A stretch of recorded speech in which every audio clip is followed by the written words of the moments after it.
What's up, my fellow horror comrades? 2019 offered us an incredible year for horror. Horror that spanned all different kinds of genres and boldness and weirdness. But I'm not giving you my best and worst of today list. Today, I'm going to be giving you a peek at the veil of my personal top 10 most anticipated horror movies of 2020. Now, while making this list, I realized there are a lot of really cool, exciting franchises coming back into the centerfold. So new ones, just some odd, interesting ones that honestly, making this list was really fun and exciting to make. But I did leave a couple of films off, mainly just because I've already seen them. So The Lodge, Color Out of Space, Saint Maud, The Wretched, they are not on this list because I've already seen them. So I wanted to emphasize horror films that I hadn't already seen. Also, keep in mind, horror movies tend to have release date shifts and change. And also, horror movies can be shot really cheap and fast and efficient. So there's a bunch of horror movies that are probably coming out in 2020 that I simply don't know about. So please keep in mind that this is a very rough draft, sort of a list of the horror films coming out in 2020. But before we begin, I have a few honorable mentions that I'd like to shout out.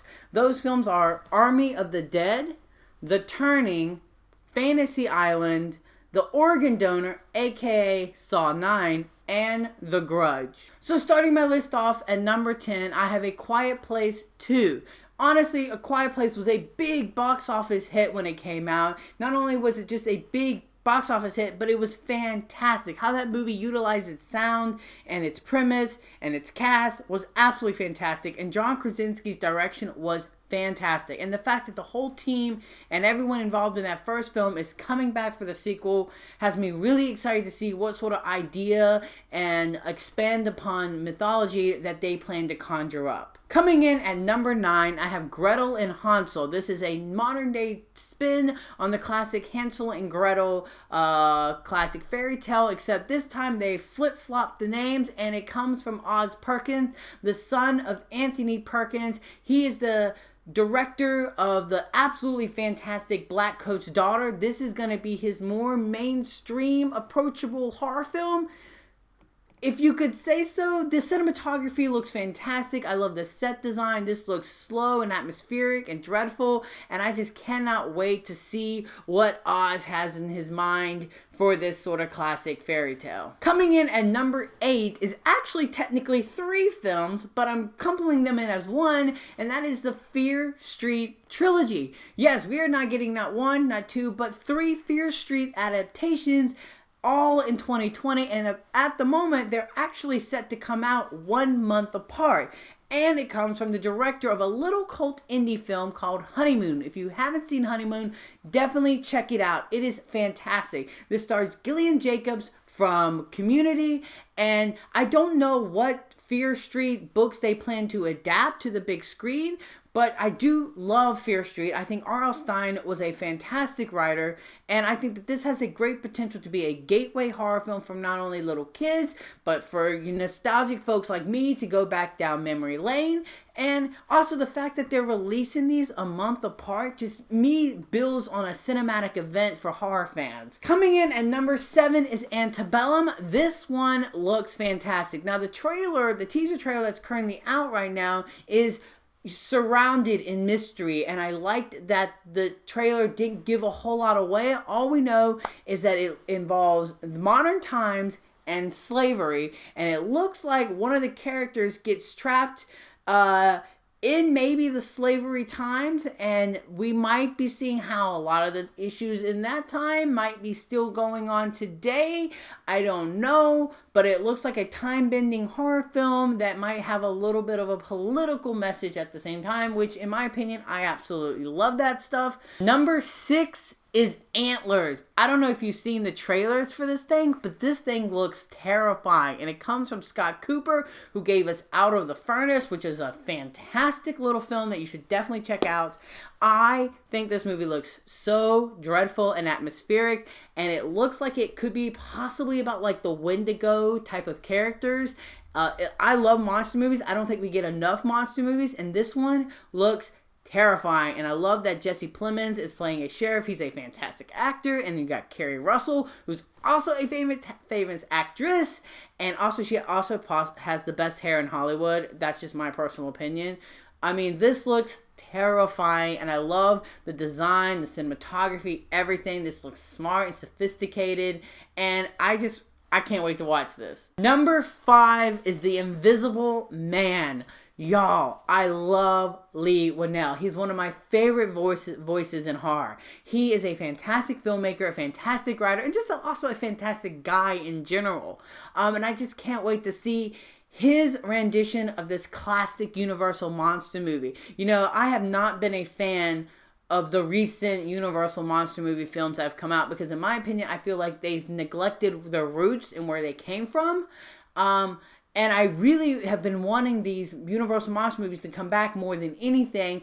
And it looks like Leigh Whannell has finally done it. It looks like he's finally found a way to take the Universal monster movies and modernize it for today's audiences, because those films were a great representation of its era and the sort of Great Depression that they came in. And I feel like there's so much going on in our political climate today that these Universal monster movies could also touch on.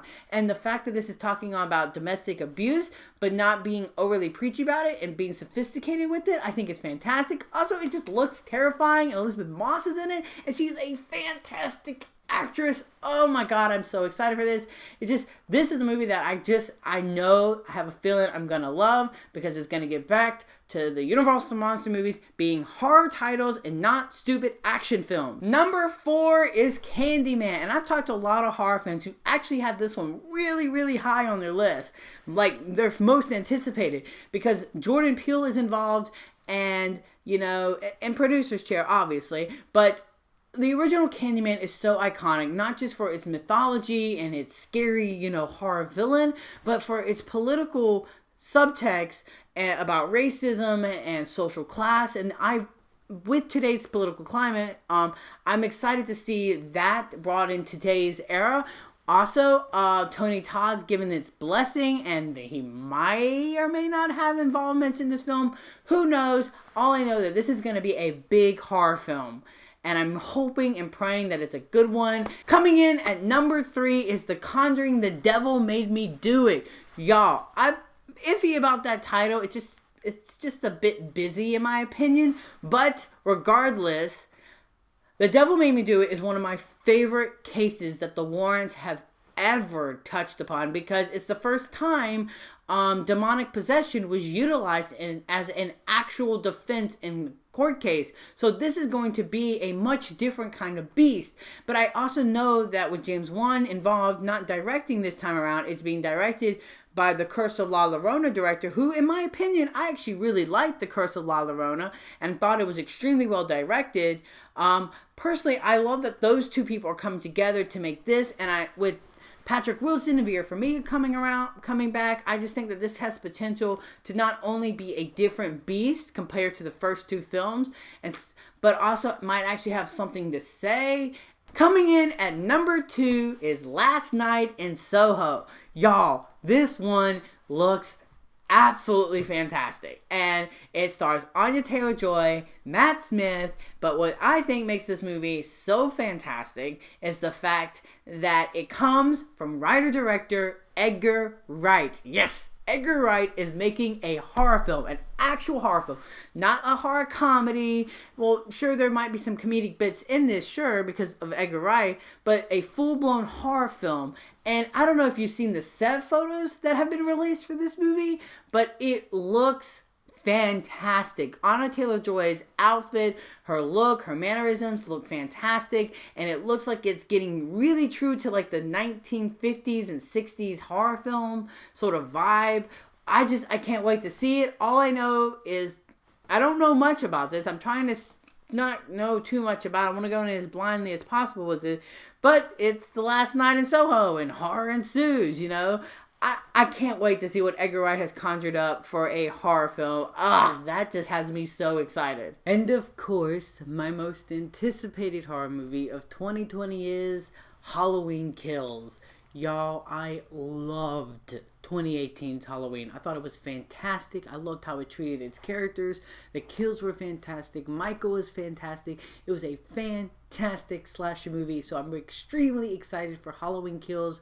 I'm excited to see what they conjure up in terms of kills with its characters, everything. Awesome, you guys.